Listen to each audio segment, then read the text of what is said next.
बच्चों एक बात बताओ, पहले तो आप सीधे बैठो, पालथी लगाकर बिल्कुल सीधा। अब मुझे एक बात बताओ, मैं बड़ों से नहीं पूछ रही हूँ, बड़े कोई भी बीच में ना बोले, सिर्फ बच्चों से पूछ रही हूँ। बच्चों, कृष्ण कन्हैया जी का जन्म कहाँ हुआ था? बोलो बेटा।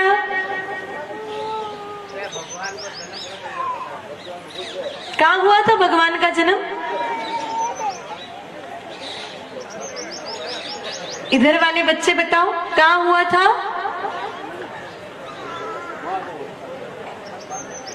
इनको पूछो भी सलमान खान का जन्म कहाँ हुआ था, इनको पता है। अब मेरे भाई बहनों, ये हंसने की बात नहीं है, ये डूब मरने की बात है। मतलब हमारा सनातन धर्म किस दिशा में जा रहा है, आप थोड़ा इस बात से कल्पना कर लीजिए कि हमारे बच्चों को ये तक नहीं पता है कि राम कृष्ण का जन्म कहाँ हुआ है। तो आप विचार कर सकते हो कि ये बच्चे हमारे धर्म को आगे बढ़ाएंगे? इनको सामान्य बातें नहीं पता है, और इसमें गलती इनकी 1% भी नहीं है, ये भी ध्यान से सुन लेना। क्योंकि आजकल पढ़ाई में तो राम कृष्ण का नाम लेना जैसे कोई आतंकवादी हमला कर दिया, इतना मेरे भाई बहनों पाप है। तो पढ़ाई में तो इनको कोई बताएगा नहीं कि रामकृष्ण का जन्म कहाँ हुआ।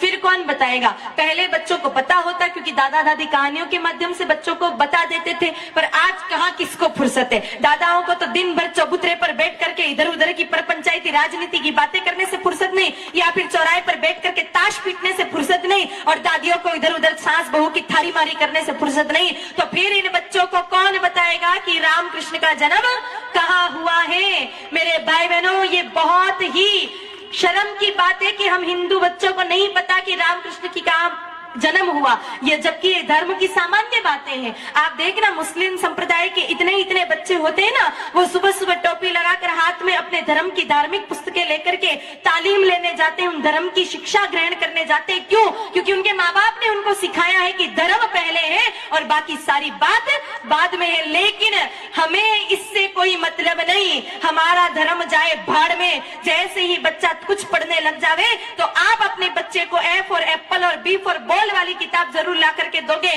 पर आज तक यहाँ सभा में बैठे किसी माता पिता ने अपने बेटे को रामचरितमानस जी नहीं पढ़ने के लिए दी होगी कि ले बेटा, तू पढ़ाई तो बहुत कर ही रहा है विद्यालय में ट्यूशन में जाकर के, लेकिन 10 मिनट रामचरितमानस की एक चौपाई भी पढ़ ले।